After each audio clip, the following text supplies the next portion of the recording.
Hello friends, welcome back to our YouTube channel Arif academy. I am Sadaf Kazi. आज हम CTET paper 1 EVS के 4th standard NCERT की जो हमारी चैप्टर वाइज सीरीज स्टार्ट है उसका चैप्टर 14 करने जा रहे हैं, जिसका नाम है बसवास फार्म। बहुत ही इंपॉर्टेंट टॉपिक है, बहुत सारे इंपॉर्टेंट क्वेश्चंस बने हैं इससे, सारे इंपॉर्टेंट पॉइंट्स कवर करेंगे। So before starting video, like and subscribe our channel Arif academy.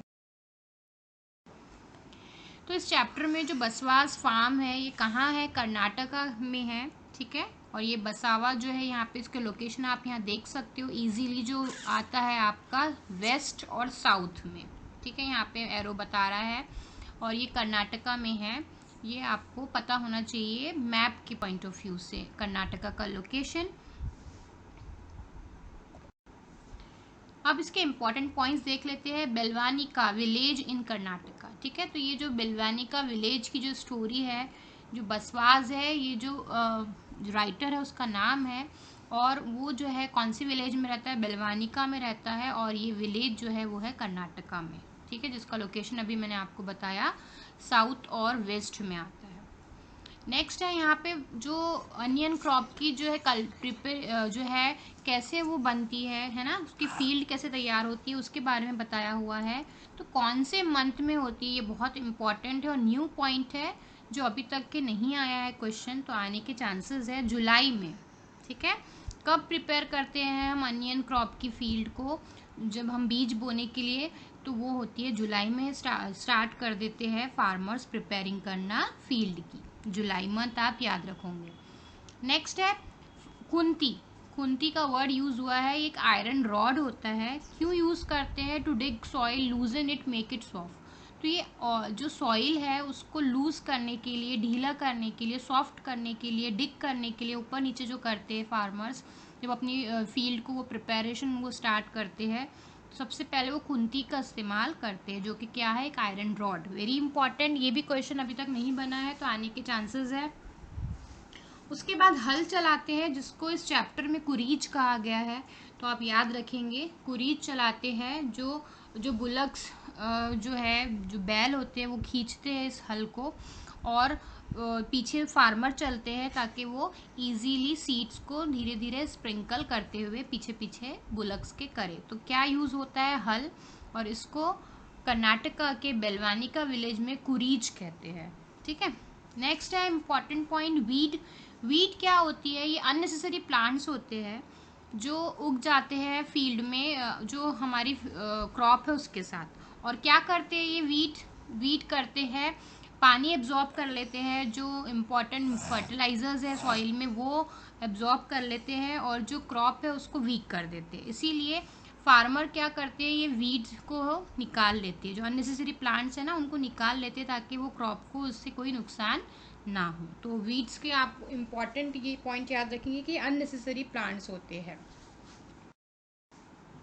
तो ये देख लीजिए, ये 3 इम्पॉर्टेंट जो है इंस्ट्रूमेंट यूज़ हुए हैं यहाँ खेती में। हल, कुरीच, कुंती, ये जो आयरन रॉड के बारे में हमने पढ़ा, और इलीज। इलीज कब यूज़ होता है? जब पूरी फसल तैयार हो जाती है और जो हरे लीव्स वो येलो पड़ जाते हैं ना, तो वो येलो लीव्स हमको ये इंडिकेशन देते हैं कि हमारी अनियन अब रेडी है काटने के लिए, हार्वेस्टिंग के लिए।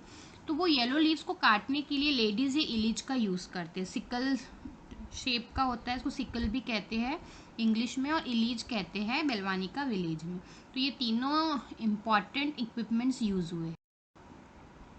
एनसीईआरटी में आए हैं इसलिए सारे इक्विपमेंट्स के नाम आपको पता होना चाहिए।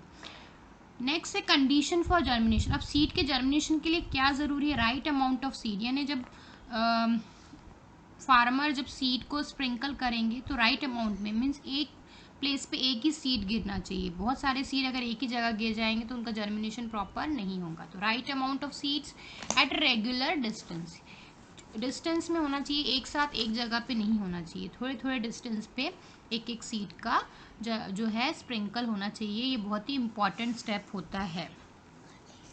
Leaves turns yellow and dry, onion are ready.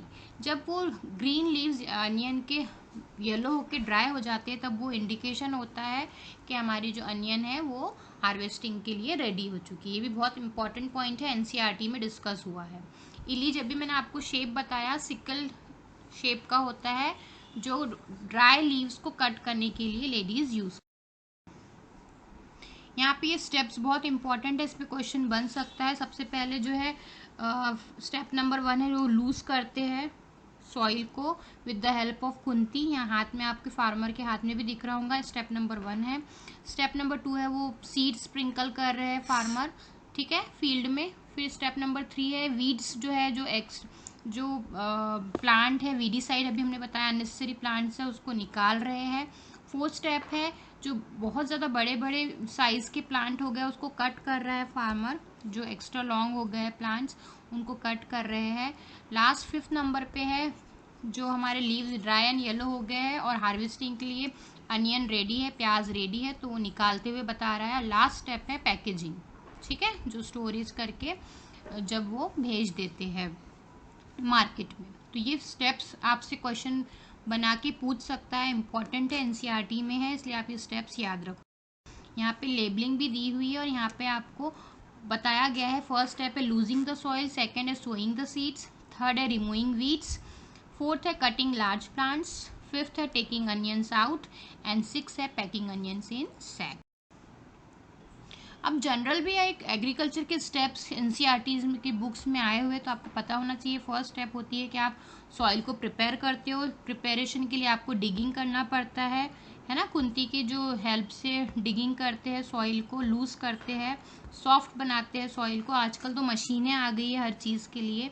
Next है सोइंग करते हैं यानी सीड डालते हैं। फिर थर्ड स्टेप होता है कि फर्टिलाइजर्स और मैन्योर्स ऐड करते ताकि अच्छी जो है फसल हो। थर्ड है पानी देंगे, इरिगेशन कहते हैं जिसको, पानी दिया जाता है। 4th है वीडिंग यानी जो अननेसेसरी प्लांट्स हैं उनको निकाल दिया जाता है ताकि वो फसल को नुकसान ना पहुंचाए। 4th है हार्वेस्टिंग यानी जो रेडी हो गई है हमारी क्रॉप उसको निकालना। थ्रेशिंग में जो है सफाई होती है। अगर यहाँ पे गेहूं के बारे में बताया गया है कि गेहूं को छिलके से अलग कर लिया जाता है, उसको थ्रेशिंग कहते हैं। और लास्ट है स्टोरेज। तो ये आपको स्टेप्स भी एग्रीकल्चर के स्टेप्स पता होना चाहिए स्टेप वाइज। डिस्कशन अच्छा लगा है, वीडियो अच्छा लगा है, इन्फॉर्मेशन अच्छी लगी है तो लाइक कीजिए वीडियो को, सब्सक्राइब कीजिए हमारे चैनल को, शेयर कीजिए अपने फ्रेंड्स के साथ।